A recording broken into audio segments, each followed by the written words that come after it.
Então, pessoal, vamos lá, mais uma aula sobre Émile Durkheim. Hoje nós vamos retomar um pouquinho alguns dos seus conceitos fundamentais, o conceito de fato social. Vamos falar sobre a objetividade científica. Vamos falar sobre o suicídio, que é um tema muito importante na obra do autor. Especificamente, a nossa abordagem vai ser tentar entender por que para ele, o suicídio é um tema sociológico e não psicológico. E, por fim, vamos discutir o vídeo que eu pedi para vocês assistirem, Nosedive ou Queda Livre, que é um capítulo da série Black Mirror. Ok? Então, vamos lá. Vamos lá. Sobre o fato social, que é um dos temas centrais na obra do autor, o conceito fundamental da obra do autor é aquilo que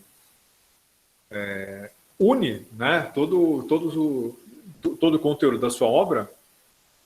Para o Émile Durkheim, o fato social ele é externo, generalizante e coercitivo, ou seja, necessariamente um fato social precisa possuir essas três características. E os fatos sociais se definem como as peças ou os elementos centrais dos órgãos que compõem o organismo maior ou o mecanismo maior, que seria a sociedade.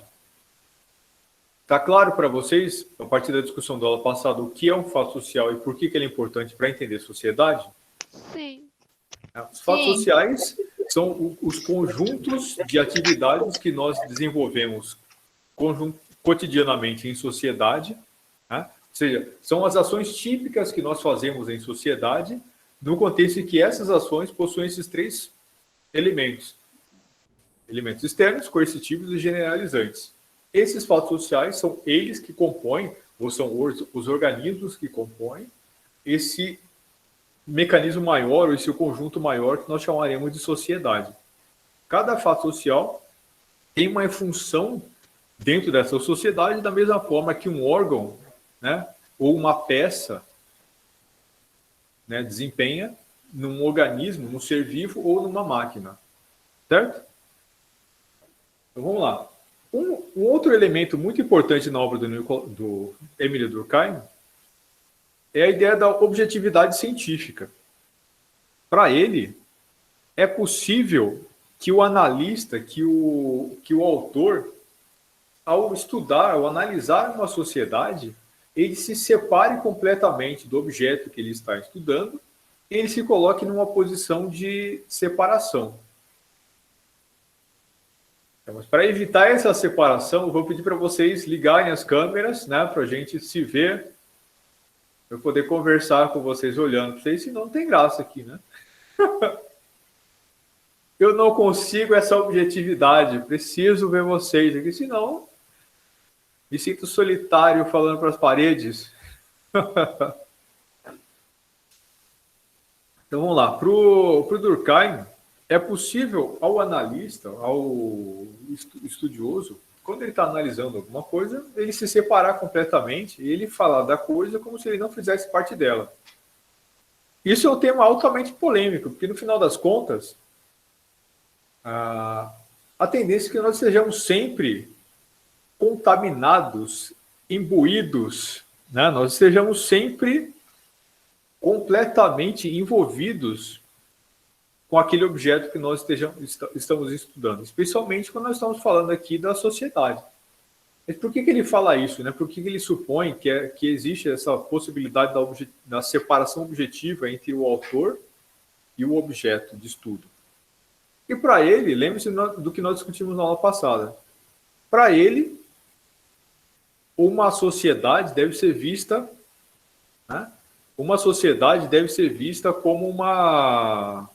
como algo que pode ser compreendido objetivamente, como se fosse uma análise das ciências da natureza, como se fosse física, matemática, geometria, e não seria uma ciência subjetiva. Para ele, a sociologia não é uma ciência subjetiva, porque aquilo que nós fazemos em sociedade pode ser entendido de forma completamente objetiva e racional, metódica.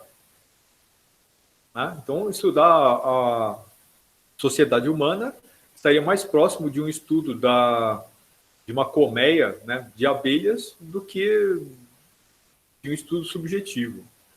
Ele não coloca a sociologia na área das humanidades. Para ele, a sociologia é uma ciência que está no ramo das ciências naturais. Ao fazer isso, por exemplo, ele vai propor que o suicídio possa ser explicado sociologicamente e não psicologicamente. A análise do suicídio para ele é um tema, entre tantos, né?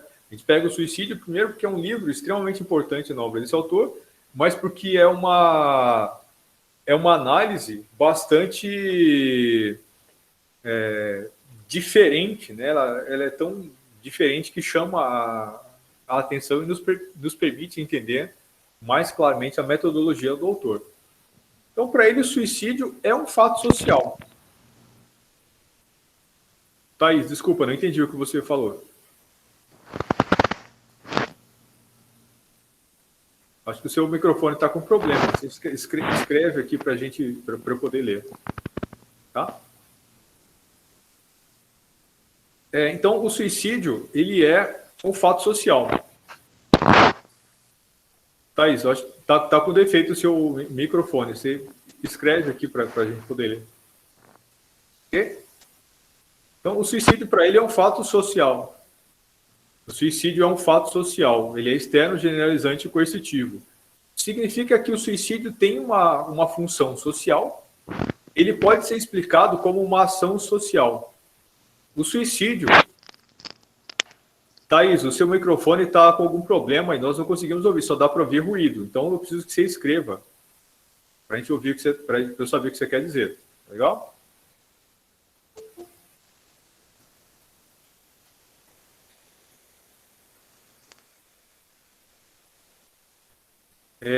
Então,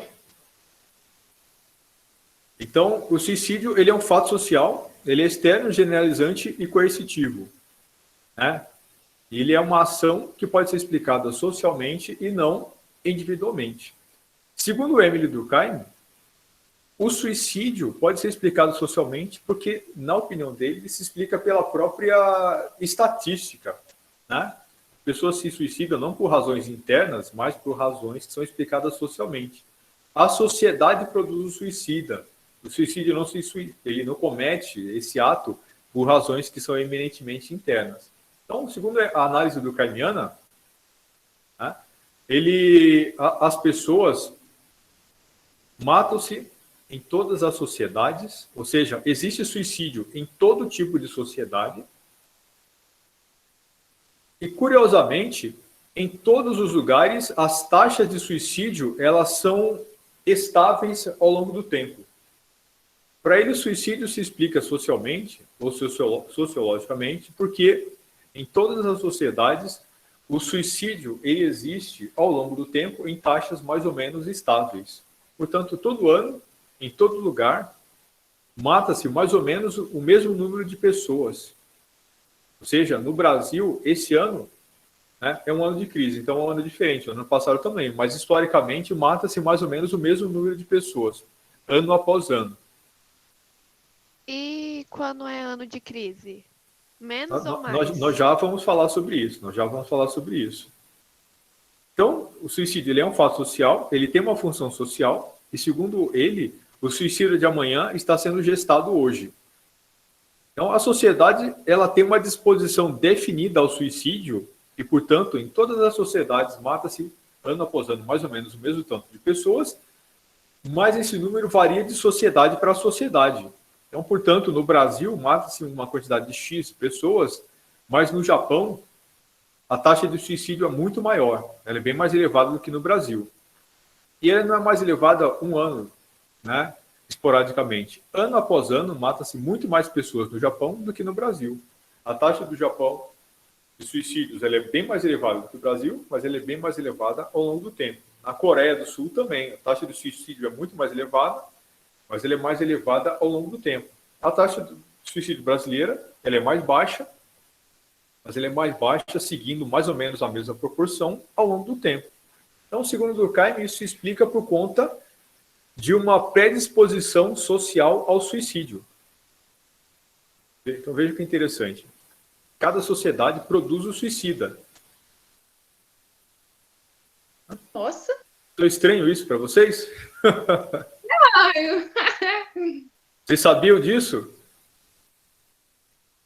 Que o suicídio existe em todas as sociedades e que os números de suicídios eles são estáveis ao longo do tempo. Todo ano mata-se mais ou menos o mesmo número de pessoas em todo lugar e cada sociedade possui uma taxa diferente de suicídio. Não? Não. Não. E olha só, segundo o Durkheim, a razão para isso é o grau de integração que essa sociedade possui, né, internamente. Lembre-se na aula passada, quando nós falamos sobre quais eram os fatos sociais e explicamos que eles têm uma função social, certo? Então, para que serve a moda? Para que serve o trabalho? Para que serve a educação? São todos fatos sociais, externos, generalizantes e coercitivos, mas que eles têm uma função social, que é empurrar a sociedade para frente, que é estabelecer uma série de outras interações sociais, inclusive a função mais importante desses fatos sociais é fazer com que as pessoas se mantenham coesas socialmente. Certo? Essa é a função da educação, essa é a função da moda, é uma função de uma série de outros fatos sociais. Na medida em que as pessoas desempenham esses fatos sociais, elas estabelecem uma coesão que as mantém ligadas umas com as outras. Mas há situações em que essa coesão se perde, ou há sociedades em que essa coesão é menor. Isso faz com que essas sociedades tenham uma predisposição maior ou menor ao suicídio, mas também isso faz com que essas sociedades tenham uma predisposição maior ou menor, por exemplo, à criminalidade. Lembrando, que a criminalidade também é um fato social, o crime é um fato social. Né? Com a mesma característica de ser externo, generalizante e coercitivo, ele tem uma função social.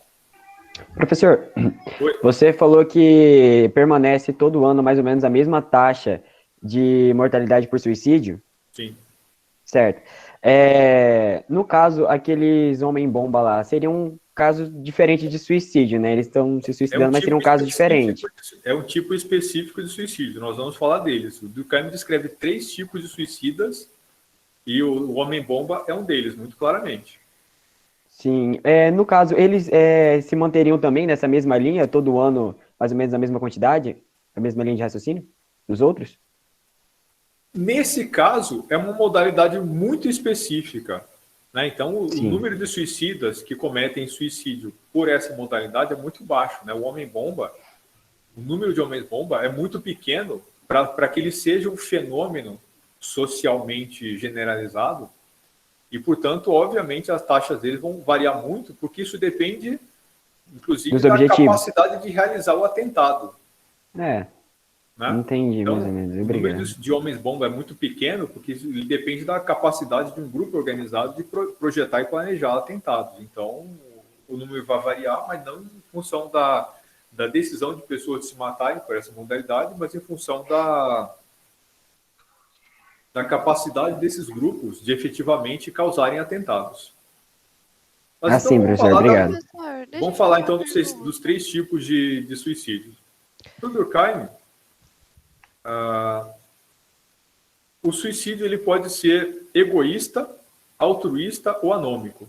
O que seria o suicídio egoísta? É aquele suicídio em que falta sociedade na pessoa, no ego dela ou na vida dessa pessoa. Portanto, essa pessoa está em dissociação em relação à sociedade, há pouca sincronia entre ela e a sociedade. Isso faz com que ela não se sinta integrada, essa pessoa não se sente incluída efetivamente, então ela se mata por falta de integração social. O que seria um exemplo de um suicídio egoísta? Seria um suicídio em que o ego individual está em dissonância com o ego social ou com o ego coletivo. Por exemplo, todas as pessoas, esse é o suicídio mais comum no Brasil, né? As pessoas que se matam por depressão, né, em geral, estão cometendo esse tipo de suicídio, é o suicídio egoísta. O tipo de suicídio mais comum hoje no Japão, que é esse suicídio que a pessoa se sente triste, ela se sente inadequada, excluída, né, não integrada na sociedade, né, a pessoa se mata porque ela não consegue encontrar o lugar dela na sociedade. Então, esse suicídio é um suicídio que nós chamaríamos, ou que o Durkheim chamaria de egoísta. Certo? O ego individual está separado do ego coletivo. Então, a pessoa se mata por uma razão que, para ela, é individual, mas, no final das contas, o número de suicidas que se mata por essa modalidade, ele também é construído socialmente. Segundo o Durkheim, o tipo de sociedade que produz mais desses suicídios é uma sociedade que estruturalmente está organizada de modo a provocar mais desintegração social, a causar mais dessa modalidade de suicídio. Você vê, na Índia, acontece muito poucos desse tipo de suicídio, porque é uma sociedade muito integrada socialmente. No Japão, acontece um número muito maior desses suicídios. No caso brasileiro, nós também temos um número elevado desse tipo de suicídio egoísta. Ok? Ficou claro para vocês o que é um suicídio egoísta? Esse suicídio que a pessoa se sente apartada da sociedade, ela não consegue se sentir incluída, ela acaba decidindo colocar fim à vida dela. Ela pensa que a razão é uma razão que é individual, mas no fundo, a causa desse tipo de suicídio, ela é estabelecida socialmente. Há sociedades que predispõem mais os indivíduos que fazem parte dela a cometer esse tipo de suicídio. É por isso que as taxas desse tipo de suicídio são mais ou menos constantes ao longo dos anos. E há sociedades que predispõem mais ou menos os seus membros a cometerem esse tipo de suicídio. A segunda modalidade de suicídio, segundo o Emile Durkheim, é o suicídio altruísta, que é o suicídio cometido não pela desintegração, não, pela desincronização, na verdade, entre o sujeito e o coletivo, mas, na verdade, esse suicídio é cometido exatamente por conta dessa integração. O fato de que essas pessoas são excepcionalmente integradas à sociedade isso faz com que elas cometam suicídio. Exemplo disso é o homem-bomba. Ele comete o suicídio porque ele está triste por uma razão que é individual? Não. O homem-bomba comete o suicídio na modalidade ritual. Né? Isso é um rito social. Ele faz parte de um grupo, de um coletivo, ele tira a própria vida, mas não em nome de uma razão que é individual. Ele comete suicídio para ajudar o coletivo. Em nome da minha sociedade, em nome do meu país, em nome da minha religião, eu me mato. Eu me mato para atacar os inimigos, para destruir os inimigos, e eu faço isso em nome da minha sociedade, da minha tradição, da minha religião, do meu povo e dos meus costumes. Por que ele está integrado? Um exemplo, os japoneses, os kamikazes, né? Kamikaze. Outro exemplo japonês de suicídio altruísta é o samurai. O samurai que comete o seppuku, né, que é o suicídio ritual, para recuperar a honra. Assim. Você vê, o kamikaze, ele não é obrigado a tirar a vida. Ninguém obriga ele a fazer isso. Né? O kamikaze, que se matava na Segunda Guerra Mundial para causar prejuízo, para causar dano nos inimigos, ele o fazia pela grandeza do império. Mas no caso do samurai, que comete o suicídio ritual, né, ele também o faz em nome da integração social. Andressa, eu não vi. Professor. Oi. Sobre aqueles... já aconteceu 2 casos no Brasil de um estudante entrar na escola, atirar em meio mundo e cometer suicídio. Ele se enquadra em qual tipo? Nesse caso específico, é preciso saber qual é a motivação desse... Talvez seja na primeira que o senhor disse, porque aí ele está com um problema na sociedade ou algo do tipo? Isso. Os tiroteios típicos de escolas americanas, e esses que aconteceram no Brasil, isso acontece porque ele não se sente suficientemente integrado na sociedade, ele não consegue encontrar o seu espaço, né? Ele se sente um rejeitado, né? um renegado. Por exemplo, ele é vítima de bullying. Isso não quer dizer que seja falso, essas pessoas realmente são, né? elas são segregadas, muitas vezes o sujeito é vítima de bullying, de violência simbólica, né, de forma muito agressiva ao longo de muitos anos, e ele explode. Muitas vezes ele explode matando os outros e depois cometendo suicídio. Esse claramente seria um caso desse tipo de suicídio, né, tiroteio em escola.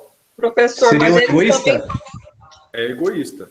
No Egoísta, caso, né? ele explode onde seria o causador da dor, né? Que ali Não, talvez. mas ele explode por uma razão que é ele em oposição à sociedade, ele em oposição ao grupo.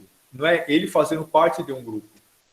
Mas No altruísta, eles não se encaixam, no caso. Não, o Também. altruísta, ele se encaixa.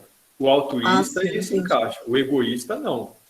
No caso do suicídio altruísta, ele se mata porque ele está perfeitamente e profundamente bem integrado na sociedade.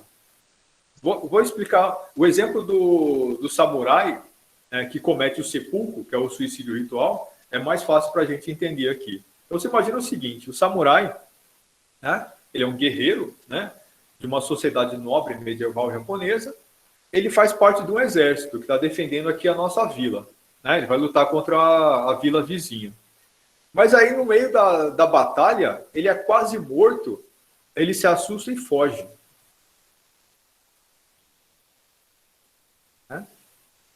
Só que, ao fazer isso, ele, né, violou o seu próprio código de honra. O samurai não pode fazer isso. Né? Fugir, se acovardar. Quando ele faz isso, ele tornou-se um covarde e indigno da condição de samurai. Então, o que vai acontecer? Cenário 1.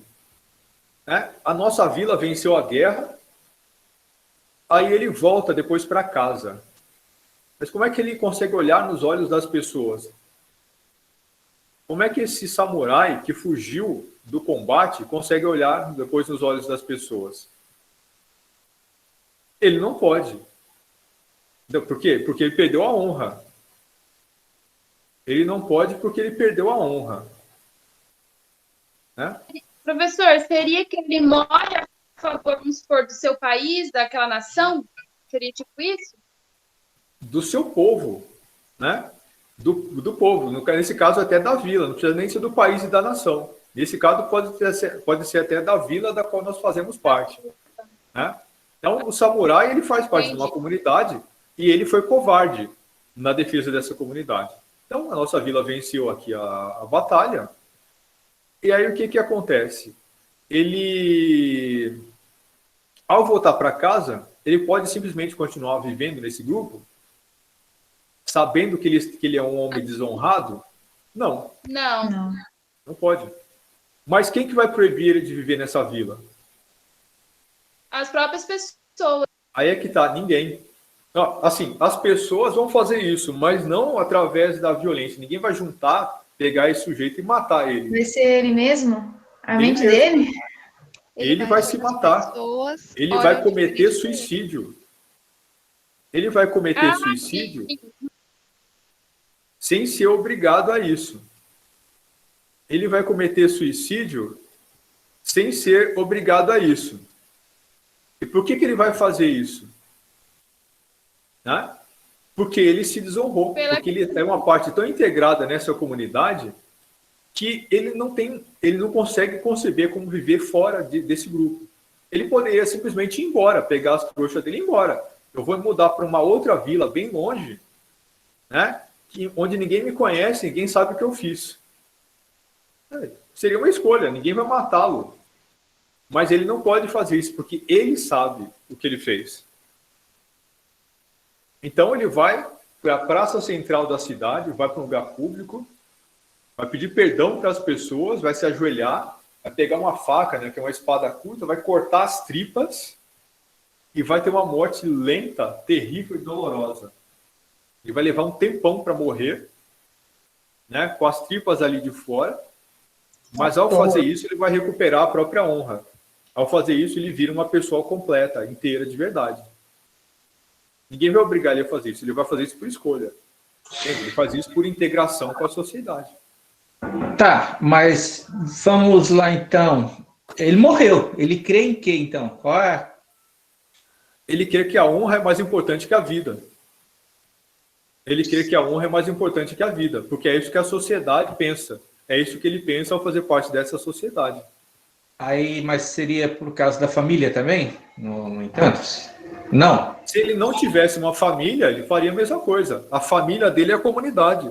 A família dele é a vila. Será Certo. E digo mais, e o que aconteceria no segundo cenário? E o que aconteceria no segundo cenário? E se a vila tivesse perdido a batalha, todo mundo tivesse morrido? Aí o exército invasor, né, teria invadido a vila, matado todo mundo, queimado todas as casas e ido embora. Né? Aí esse samurai desonrado, porque ele fugiu, ele volta para a vila, aí ele vê lá, né, não existe mais ninguém, está tudo queimado. Ou seja, não há ninguém que poderia julgá-lo, nem com olhares, nem aquela coerção, né,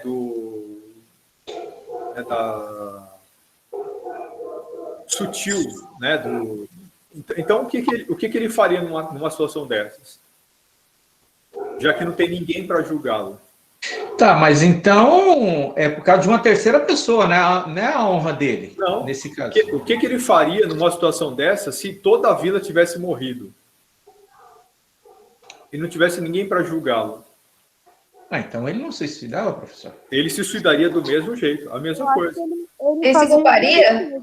Sim, Ele se suicidaria. sim. Porque ele não está sendo julgado só pelo olhar do outro. Pelo Ele consciente sabe. dele. Ele sabe. Ele sabe. Então, em nome da honra, ainda assim ele cometeria esse suicídio. Então, veja, qual seria a diferença entre ter morrido todo mundo na vila ou ele pegar as trouxas e ir embora para longe? Nenhuma, né? No caso. Porque lá longe ninguém sabe do que ele fez. É porque ele iria continuar desonrado, no caso. Ou seja, eu não consigo viver sabendo disso. A minha vida não tem valor se eu estiver desonrado. Portanto, cometo suicídio ritual. Para eles lá, a honra é uma coisa muito séria, né? A honra é mais importante que a vida. Então é comum que mesmo hoje, um político que foi pego roubando se mate. Né? Mas isso lá no Japão e na China, né, professor? Aqui no Brasil. Na China, muito menos, porque a China é uma sociedade muito diferente. Né? A China não possui esses valores historicamente. Né? Mas o Japão, com certeza. Outros países do Oriente, sim, também.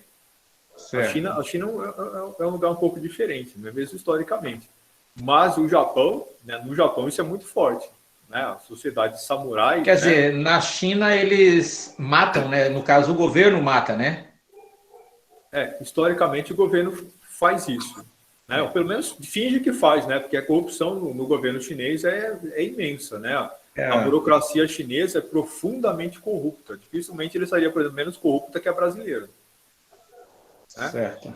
Mas, enfim. Mas aí, por exemplo, a execução por parte do Estado é muito diferente do suicídio cometido pelo próprio sujeito.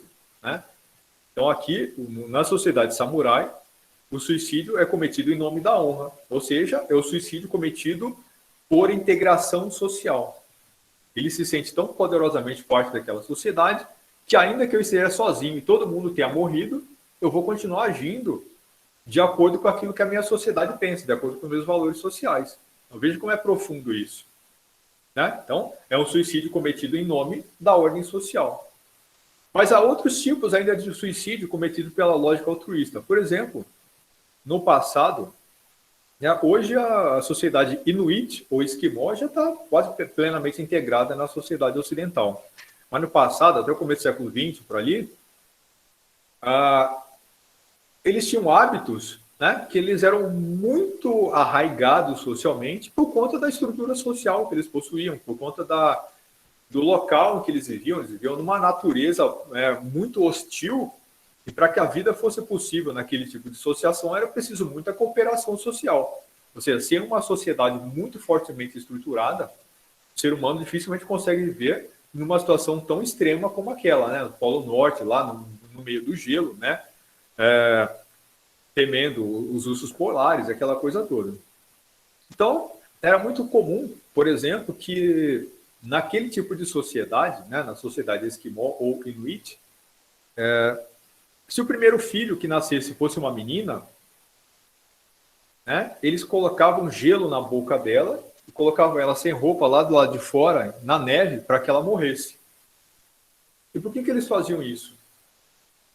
porque o primeiro filho tinha que ser homem, porque o homem seria o caçador, ou seja, ele tem mais capacidade de trazer alimento para dentro de casa e para dentro do grupo, para dentro dessa tribo pequena. Sem isso, né, sem a capacidade de prover alimentos, se simplesmente eles fossem colocando mais bocas para ser alimentadas, sem a capacidade de trazer a comida, a sociedade tem menos chance de sobreviver. Portanto, eles matavam o primeiro filho se ele fosse menina. Da mesma forma, isso não é suicídio, mas não vejam a condição de extremidade, o quão extrema era aquela sociedade. Mas quando o sujeito chegava numa certa idade, seja ele homem ou mulher, ele não tinha mais capacidade para contribuir para o grupo, né, para a família ou para a tribo. O que ele fazia? Ele cometia suicídio indo embora e se deixando devorar pelos ursos polares. Por que ele fazia isso? Para contribuir com o coletivo. Para não ser o peso, ele se mata. Ele se mata não desperdiçando o corpo, não se jogando numa ribanceira, não pulando no mar, mas se deixando ser comido por animais, para que depois esses animais possam alimentar a tribo. É um suicídio altruísta. Um suicídio cometido em nome do coletivo, em nome do grupo. Agora, veja que coisa interessante. Lembra-se que nós discutimos os conceitos de anomia e normalidade, né, na obra durkheimiana? Então, aquilo que é normal e aquilo que é anormal e estranho. Você matar meninas desse jeito e cometer suicídio desse jeito é normal ou é anormal? Anormal. É anormal. Gente, é Pra quem? anormal. É normal Pra para gente. nós e normal para eles. Na exemplo, cultura deles, Naquela época, naquela cultura, matar meninas, matar crianças recém-nascidas, né, meninas recém-nascidas, colocando gelo na boca dela e colocando ela na neve para morrer, né, uma morte indolor ali, né, porque ela morre muito rápido na neve desse jeito, é crime. pra eles não. Pra Pra gente eles é, não, né? mas pra eles não. Mas Se pra fosse eles para é nós crime? aqui, é. É errado? Não. Não, é crime. Crime é. Não é crime? Lá não, lá não. Não, para eles não. Para nós, é. Não, para nós é crime, para eles não é. Então veja que coisa interessante. O que é normal? Nada é normal por si só. O que é normal é aquilo que a maioria das pessoas faz. O normal é o comum. O normal é aquilo que a maioria das pessoas faz. Veja que coisa interessante. Fumar é normal? Né? Você ingerir uma substância cancerígena e que causa vício, né, de um jeito bastante agressivo, é normal? Uma boa parte da história recente do Brasil era. Em todo lugar as pessoas fumavam sem até avião. Mas, progressivamente, ao longo do tempo... Ela já ficou antissocial, né? Exatamente. Hoje é anormal. Hoje é um comportamento anômico você fumar. Se você, 20 anos atrás, reclamasse de alguém que está fumando, a pessoa mandar você ficar quieta, cala a boca. Não me enche o saco. Estou aqui fumando, tranquilo, você vem me encher o saco por causa da fumaça, vai para lá. Né? Hoje, a pessoa que fuma se sente quase uma criminosa. Né? Porque ela não pode mais fumar em lugar nenhum, ela não pode fumar em restaurante, não pode fumar em avião. Né? Há diversos lugares que tem lei contra o fumo, inclusive em ambientes públicos. Né? Tem lugares que a pessoa não pode mais fumar nem na rua. Então, você tem que fumar num lugar muito específico. Né? Você tem que ir para um gueto para poder fumar. Ou seja, então, um ato que era normal, que era bonito, inclusive, né? As pessoas aprendiam a fumar, né? Os pais ensinavam aí os adolescentes a fumar, né? Aprende a fumar aí, né? Então, veja como é bonito, olha que legal, que chique que é, né? As pessoas viam nos filmes, Hollywood, aquela coisa, né? Tinha toda uma aura, né? De elegância, né? Hoje virou uma coisa cafona, brega, nojento a pessoa fumar. Ou seja, mudou completamente a percepção em relação a esse ato. Então, fumar por si só é normal ou anormal? Não é o ato em si que é normal ou é anormal. É a interpretação que a sociedade dá. Para algumas pessoas, é normal e para outras Isso. não. Então, mas não só para as pessoas, para a sociedade. É porque, grupo. assim, eu pelo menos eu penso assim, como a gente foi criado conhecendo isso, pra gente é normal, mas para uma outra sociedade que não tem Exato. aquele convívio, Exato. é diferente. Mesma Exato. coisa da Perfeito. criança. Para eles é totalmente normal, mas pra gente já é... Chocante, agressivo. Sim. Então, vejo, nada é normal ou anormal por princípio. Nada do que nós fazemos é normal. Já pararam para pensar nisso? Nada do que nós fazemos é normal. Tudo que nós fazemos é construção social. Não existe nada que seja normal. Tudo que nós fazemos é só porque as pessoas à nossa volta fazem também. Em qualquer outro lugar do mundo, as pessoas poderiam se comportar de um jeito completamente diferente. E lá, aquilo é normal.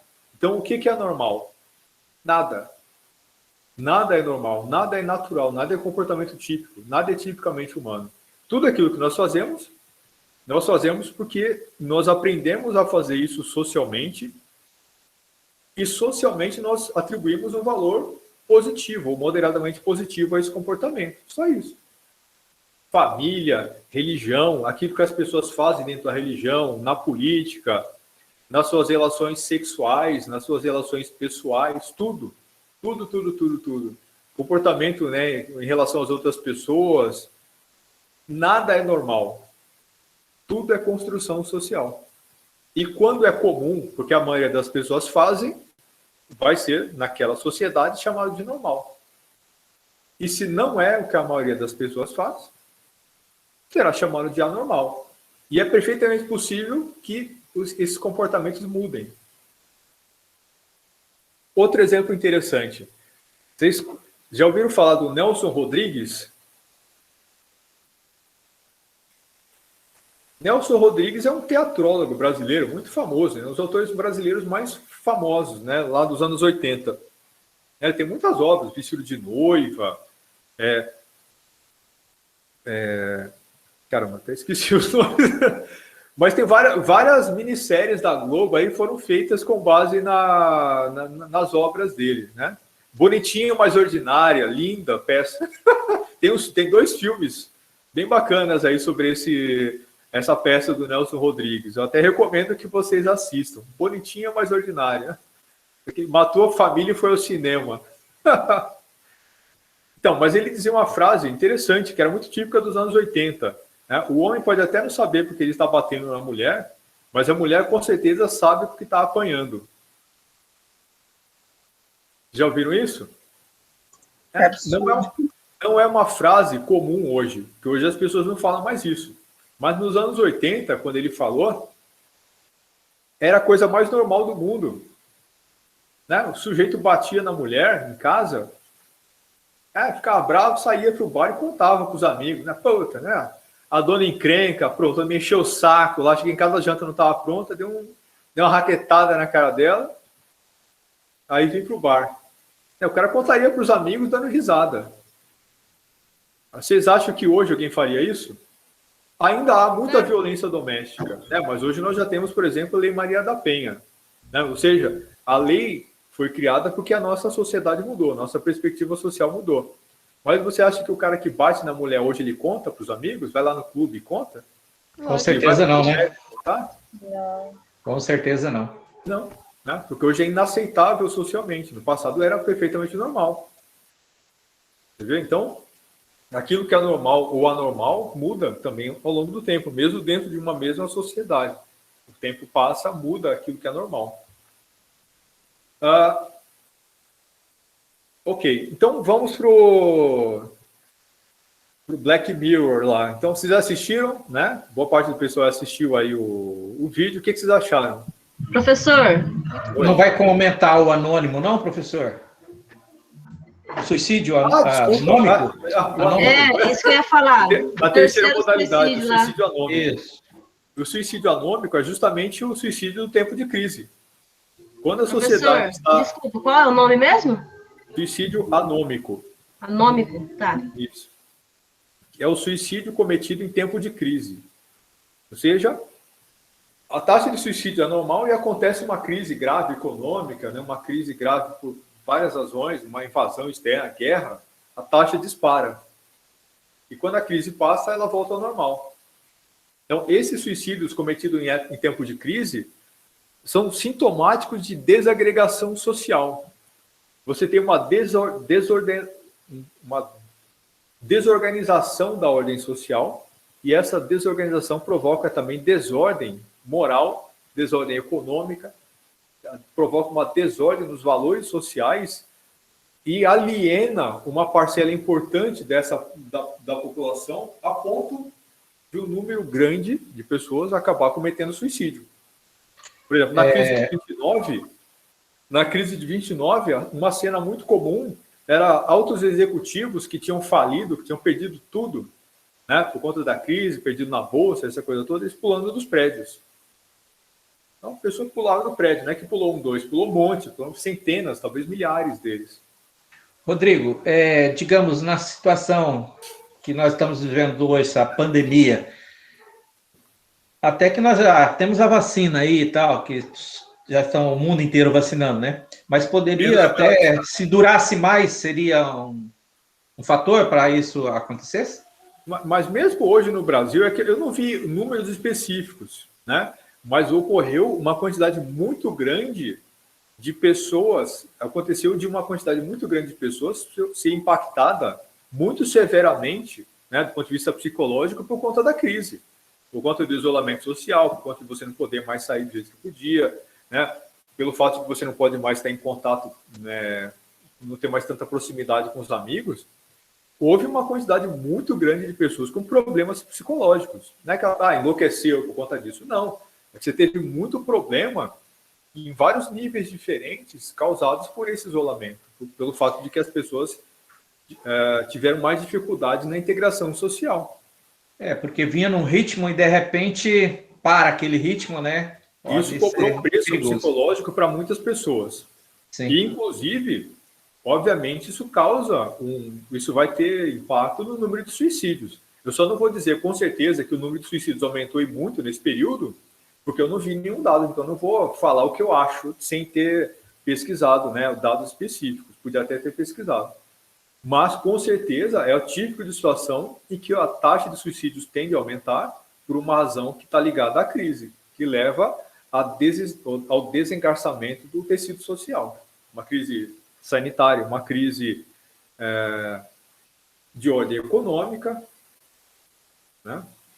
Então, elas tendem a causar um surto, né, um grande pico também do número de suicídios.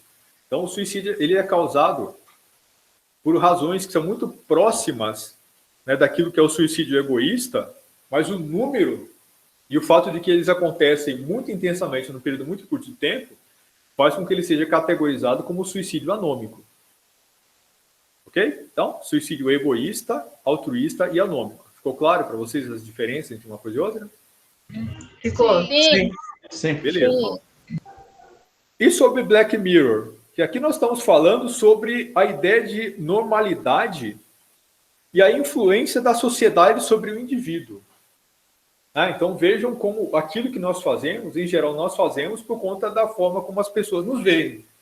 Então grande parte do nosso comportamento é um comportamento que nós adotamos em relação às expectativas sociais. E o que vocês acharam desse episódio? Muito bom. Ele retrata Ele bem relata bem sobre essa teoria.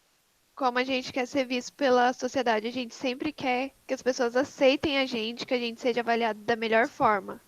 E quando acontece alguma coisa, que nem ela se esforçou tanto que chegou a um ponto que ela não conseguia mais. Ela enlouqueceu. As pessoas então não eram elas mesmas, né? Sim, mas vamos só então brevemente falar sobre o que é o episódio e o que acontece nele. Então, nós temos ali uma personagem central, né, que é a menina que você está se referindo, e quem que é ela? Como que é? Jenny, né? Parece que é Jenny o nome dela. Isso, não lembro o nome. E o que ela faz? Mas ela é uma pessoa muito importante, ela é uma empresária, ela é uma líder do país? Não. Ela É uma secretária, Ela é uma alguma pessoa comum, vivendo uma vida comum, é isso? Sim. Ela mexe com marketing, tipo essas coisas. Isso. Então, ela é gente como a gente, né? Uma pessoa comum vivendo uma vida comum. E ela vive numa sociedade exatamente igual à nossa? Sim. Sim. Sim. A gente Só só que não ela é não quer avaliado viver por nessa aplicativo. ela não quer viver mas naquela aquilo- sociedade. Ela Não, quer mas estar. a pergunta é, aquele mundo é o nosso mundo exatamente? Ah, eu acho Muitas bem pessoas. parecido. Nas mídias sociais. Isso, nas mídias sociais, a pra ter maioria das pessoas quer fazer. Aquele muitos aquele seguidores no aplicativo Instagram. existe no nosso mundo? Sim, Então, Sim, naquela Instagram. sociedade, Sim, há um Instagram. aplicativo, naquela sociedade, há um aplicativo em que as pessoas ficam se atribuindo notas o tempo todo, e para conseguir coisas, você depende de ter status ali. Então, você depende de ter interações sociais e que você interage com pessoas importantes, para que você seja bem avaliada por pessoas importantes. Você conseguir essas boas avaliações, você também torna-se importante, e isso te coloca, inclusive, em posição de poder morar em lugares melhores, de ter acesso a empregos melhores, ok? Então, o nosso mundo é aquele mundo exatamente? Não, né? Aquilo é no mundo hipotético, né? Aquele não é o nosso mundo. Mas o ponto é uma interpretação também do mundo no qual nós vivemos, porque nós enxergamos elementos disso na nossa realidade. Ou seja, o nosso mundo não é aquele, mas existe aquilo também no nosso mundo. Porque nós também temos redes sociais, nós também temos essa troca de avaliações, né? Então, nós também ficamos buscando prestígio social, nós também ficamos buscando prestígio nas redes sociais, queremos ser bem avaliados pelas pessoas, ou seja, a nossa sociedade também não é aquela, mas nós também somos viciados em likes. É isso? Isso. sim. Beleza. Isso mesmo. E isso cobra um preço ou não? Cobra. É Cobra. tranquilo viver numa sociedade como essa? Não. Não. Isso faz, uma sociedade como essa faz com que as pessoas dê valor àquilo que é importante Não. Não. Não. para elas, pessoalmente, Ah, sim. né? Então, porque, que veja, então, aquilo que as pessoas fazem para buscar a aprovação dos outros, elas fazem porque elas gostam, porque elas querem? Acho que porque Não. elas precisam. Não, né? Elas fazem para ser bem avaliadas. Então, elas estão agindo não pelo que elas desejam, não por conta daquilo que é importante para elas, mas por conta daquilo que é importante para ter uma boa avaliação. Será que isso é assim também no nosso mundo, pelo menos um pouco? Ou será que é muito assim no nosso mundo? Eu acho que é parecido. Eu acho que é Porque às bastante. vezes E você... agora, veja que coisa interessante. Segundo o Durkheim, por que as pessoas fazem isso? Para se incluir na sociedade. Sim, para ser normal. Para ser igual aos outros. Isso é aquilo que é melhor para mim, necessariamente? Não. Não. Pode ser, pode não ser. Então vejo que as pessoas são muito diferentes, elas têm né, características psicológicas diferentes, né, personalidades diferentes, e nem todo mundo é igual, nem todo mundo teria que agir igual, nem todo mundo tem o mesmo corpo, né, para precisar se enquadrar no mesmo modelo e tudo mais. Às vezes é profundamente nocivo. Para algumas pessoas pode ser tranquilo, para outras pode ser terrível. Tem que se enquadrar, né, num modelo. O seu corpo tem que ser assim. Agora, veja que, por exemplo, no Sudeste Asiático, eles têm uma coisa muito interessante, que, por exemplo, no Brasil, embora nós sejamos uma sociedade muito racista e pessoas negras sejam, né, vistas e tratadas de um jeito muito problemático no nosso país, mas nós temos uma coisa, por exemplo, com pele morena, né? As pessoas gostam de pele bronzeada, esse nome de saúde, né? É uma coisa legal ter uma pele bronzeada. Mas, por exemplo, na Coreia do Sul, na Malásia, na Índia, né, em vários lugares ali nessa região mais ou menos do Oriente com o Sudeste Asiático ali, ter pele escura é uma coisa horrível.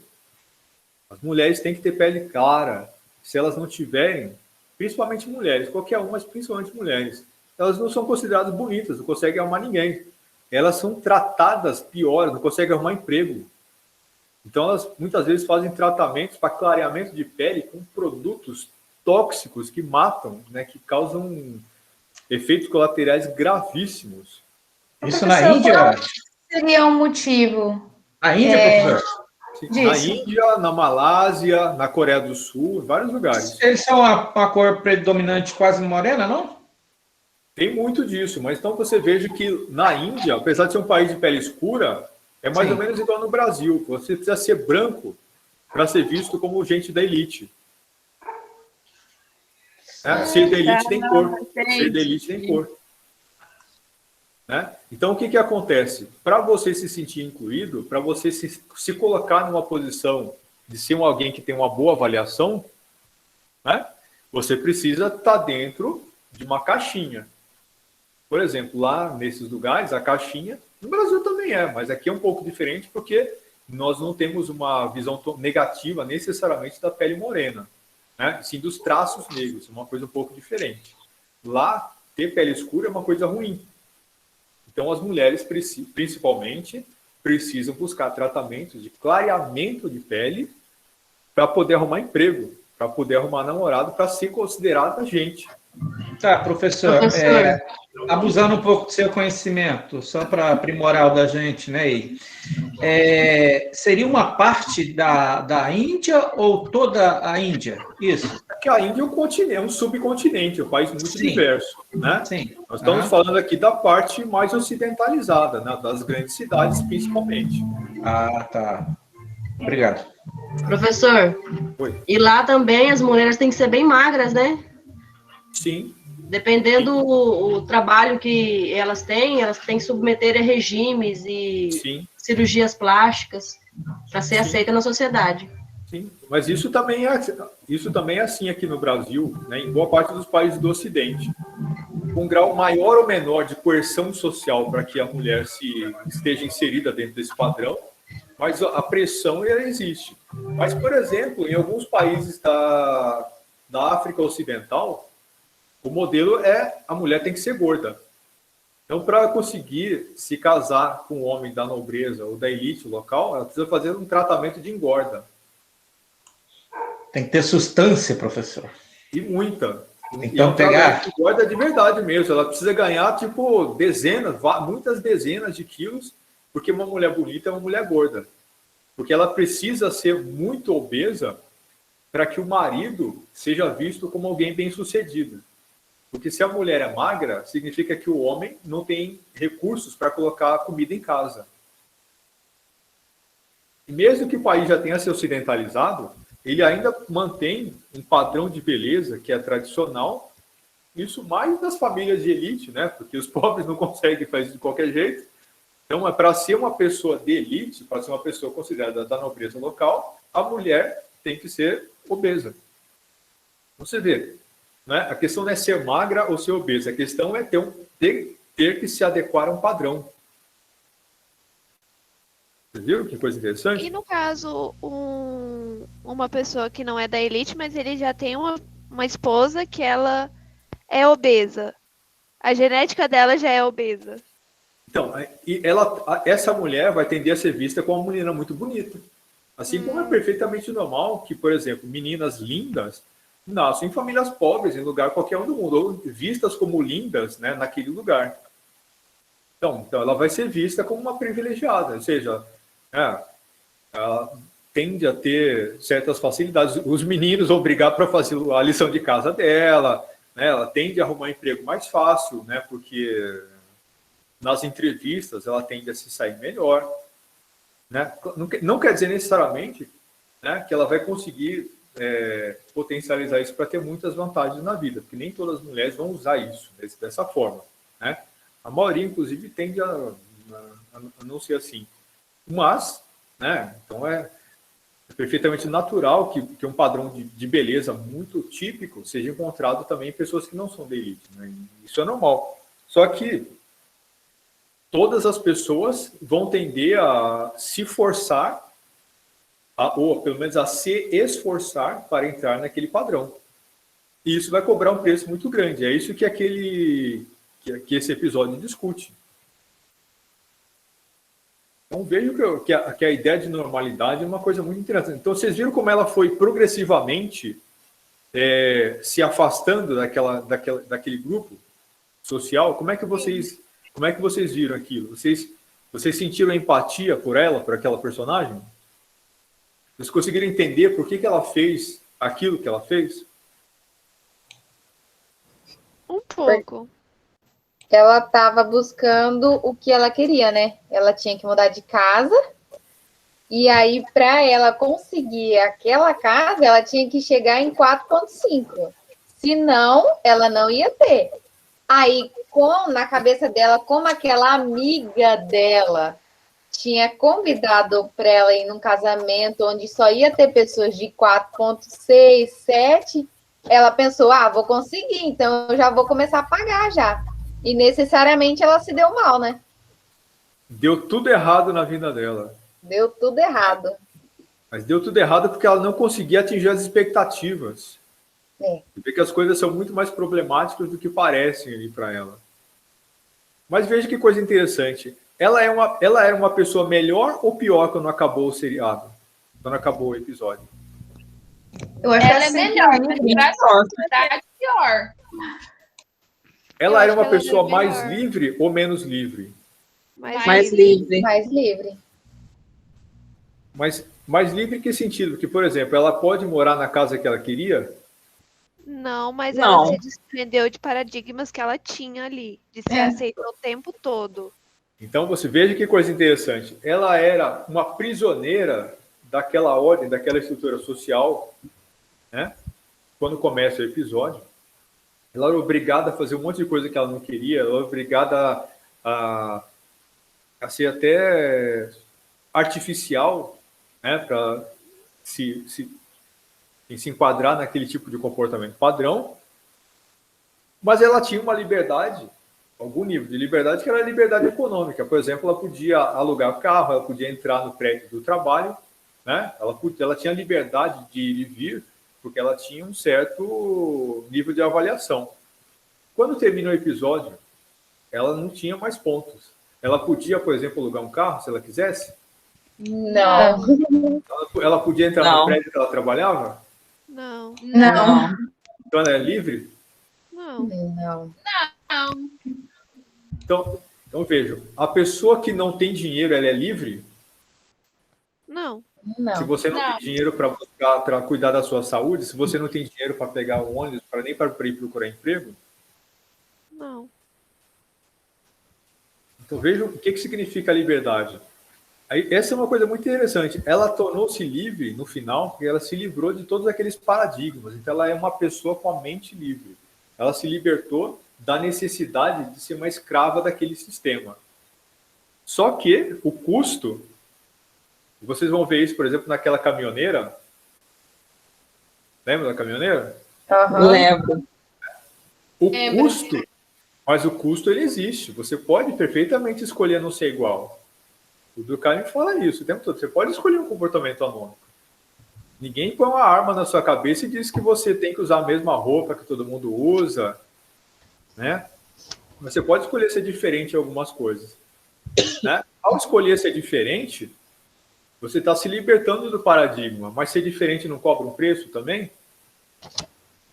Sim. Cobra. Mas Cobra. e ser igual também não cobra um preço? Talvez. Sim, então, mas o ponto é esse, né? Tudo, você pode escolher se está incluído ou escolher estar excluído, mas você vê que tudo tem um preço a ser pago. O episódio mostra isso muito claramente. Não é? Ela chegou a ser presa, né? Sim. Só que esse preço varia muito de pessoa para pessoa. Porque, tipo, se é uma pessoa normal da sociedade e tenta ser diferente, ela vai ser mais julgada do que se fosse um famoso. Sim. E isso depende também do tipo de escolha. Então, se veja, o irmão da menina, ele escolhia ser igual a ela, Não. Não, ele não tava mas nem ele não aí pra escolheu isso. também fazer as escolhas. Ele também não fez a escolha radical, né, que ela fez lá no final, que é chutar o pau da barraca. Ele fez a escolha de não querer ser o da elite daquele mundo, mas também ele não queria ser o cara que está lá na cadeia. Ele fez uma escolha de ficar ali no meio. Não enche o saco de ninguém, ninguém enche meu saco. eu sou aqui Ele escolheu ser o mediano. Isso foi uma escolha dele. Né? Ele era diferente da irmã. Então, você vê, há várias gradações de escolhas que as pessoas podem fazer. Correr feito um louco atrás de ser bem-sucedido ou não correr tanto assim ou abandonar completamente a corrida. Há vários níveis de escolha que a pessoa pode fazer. Será que tem isso também na nossa sociedade? Tem. Já viram pessoas loucas, treslocadas, desesperadas, buscando fama e fortuna, buscando sucesso, fazendo as coisas mais absurdas do mundo? Nas redes sociais... A qualquer preço, Não é escancarado, mas tem sim. Você acha que não é escancarado? Algumas não, algumas conseguem fazer por debaixo do pano. Sim, então, mas tem muita coisa que é absolutamente escancarada. Tem gente que morre fazendo isso. Sim. Né? Nego que come barata para conseguir visualizações de vídeos no YouTube, né? Isso acontece. Gente que acaba morrendo, né? Tirando foto na beira de prédio, vocês já viram isso? Vários youtubers recentemente morreram fazendo isso, né? Instagramers morreram fazendo isso, tirando fotos em lugares perigosos, morreram. É a busca do sucesso a qualquer custo. Então isso fica muito claro nas redes sociais. Mas e a nossa volta? E gente que não está nas redes sociais? Você não tem muita gente por aí que topa qualquer parada também para conseguir aquilo que eles querem, para ser bem-sucedido na vida? Já viram gente fazendo coisa que até Deus duvida? Sim. Passa por cima de muita gente, muita coisa. Assim como tem gente que também chuta o pau da barraca e vai lá, meio que vai para a periferia, no sentido de que, então, que se dane tudo. Né? Que é nego que abre mão de tudo e deixa de fazer parte dessa corrida. Você vê que é muito interessante o episódio, porque ele não mostra exatamente a nossa realidade, mas ele é um paralelo muito interessante. Né? Ele estabelece uma série de paralelos que você olha para aquilo e você enxerga aquilo que nós estamos fazendo. Ele é muito interessante para ajudar a medir o nosso próprio comportamento. E ele é brilhante para explicar aquilo que o Durkheim fala, né? Que é a coisa da conformidade social. Pessoas fazem de tudo para serem normais, para estarem incluídas. Né? É interessante ver como nós estamos o tempo todo fazendo isso. Então, estudar a obra do Durkheim é muito interessante para ver isso.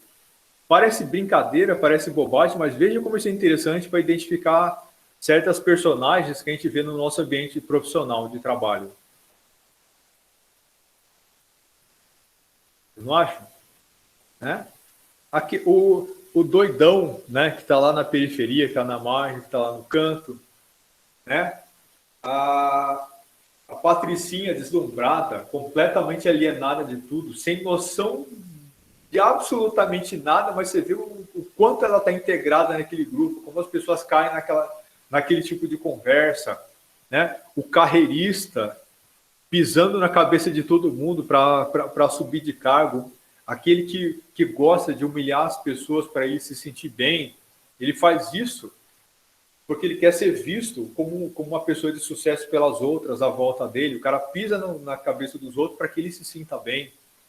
Né? São todos comportamentos muito típicos que você vê as pessoas adotando no ambiente de trabalho, no ambiente profissional. Muito claramente. É lindo você ver os padrões de comportamento. Né? Entender por que as pessoas fazem o que fazem. Então, mas vejam, isso que é a beleza do conhecimento. Né? Você ter a ferramenta para compreender claramente o que as pessoas estão fazendo e por que elas estão fazendo. Professor, deixa eu te fazer uma pergunta. Diga. No final do episódio, ela vai pra cadeia e daí tem aquele negócio que tira do olho dela. Aquilo lá seria, tipo, ela parar de conseguir avaliar as pessoas ou ver a avaliação das pessoas? Sim. Porque aquilo seria o celular. Tá, mas e quando ela ele sair da cadeia ou ela nunca vai sair da cadeia? Não, ela deve sair da cadeia, mas ela vai estar depois numa situação que ela não é mais parte da sociedade, agora ela é um pária. Igual a caminhoneira. Né? Mas mas a caminhoneira, ela ainda tinha... A caminhoneira Isso, a caminhoneira tinha uma pontuação muito baixa. Ela pária completamente. Mas veja que coisa interessante. A nossa sociedade faz isso também, de tirar o aparelho que estava no olho dela? Sim. Por exemplo, o que acontece no Brasil, né, quando um sujeito que está na margem, né, ele vai decaindo e acaba, por exemplo, caindo na vida do crime. O sujeito cometeu um crime e vai para a cadeia, o sujeito que é preso no Brasil. Se imagina uma pessoa brasileira, um sujeito brasileiro, homem, de pele escura, um negro, que vai preso. Você acha que ele volta depois a ser gente quando sai da cadeia? Nunca mais consegue algumas coisas na vida. Muito improvável. Por exemplo, ele consegue emprego?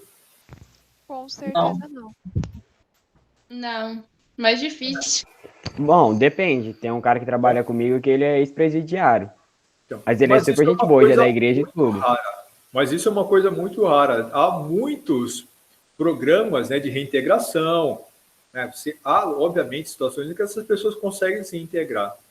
Né? E, por exemplo, quando essa pessoa ela comete crimes, mas ela é parte de uma família, né, bem estruturada, ou seja, a pessoa, pelo fato de que ela cometeu o crime, não significa que ela estava já completamente alijada, né, alienada da sociedade. É muito comum. Por exemplo, pessoas ricas brasileiras que cometem crimes, nós não sabemos quanto bandido aqui da elite local nós não conhecemos. Políticos foram para a cadeia, saíram, estão aí, né? O nego é dono de hotel, o nego está aí, dono de empresas na cidade, andando normal, vão para restaurante, frequentam, mas ninguém joga, as pessoas nem lembram que o sujeito é preso. Você falou a palavrinha mágica, né? Rico, dinheiro. Sim. Então você vê, não é o fato de que a pessoa foi presa, portanto, que é o problema. É o fato de que ele era alguém que já estava à margem da sociedade. Né? Só que quando alguém que está lá na parte de baixo vai preso, aí ele perdeu completamente a chance de se reintegrar. Até porque, em geral, nessas situações, quando o cara foi preso, é porque a família já foi para o buraco. Né? O cara já estava numa situação em que a família dele já tendia a ser uma família desintegrada. Então, por exemplo, a família tem dinheiro para pagar advogado? A família consegue sustentá-lo por muito tempo depois que ele sair da cadeia, quando ele não conseguir mais arrumar emprego? A família vai dar o suporte, inclusive emocional, né, de receber, de reintegrar. A família consegue fazer isso? Né? Nesses casos, quando a família já está lá embaixo, não. Ok? Então, pessoal, era isso por hoje. Então, assim, vejo que eu quero que vocês prestem atenção nisso. Então, vejo que esses textos que a gente está discutindo, né, por exemplo, o próprio episódio, isso não é uma coisa teórica, né, é uma coisa, né, aleatória, que está separada da realidade, e não é uma coisa que a gente não possa aplicar. Isso é muito importante compreender isso, para a gente compreender a nossa realidade e aprender a desempenhar bem as nossas funções no dia a dia, sabendo de tudo isso. Né? É muito importante aprender esses mecanismos, né, aprender a decodificar o mundo à nossa volta. Quando nós não conseguimos fazer isso, né, a gente não consegue navegar, né, na nossa realidade. É importante fazer isso, para a gente não estar com os olhos vendados. Né? Se não servir para mais nada essas coisas, deveria servir para tirar a venda dos nossos olhos. Ok? Então é isso, pessoal. Ok. Abração. Obrigado. Tchau, tchau. Boa noite, professor. Boa noite. Valeu, professor. Um abraço. Boa noite. Boa noite.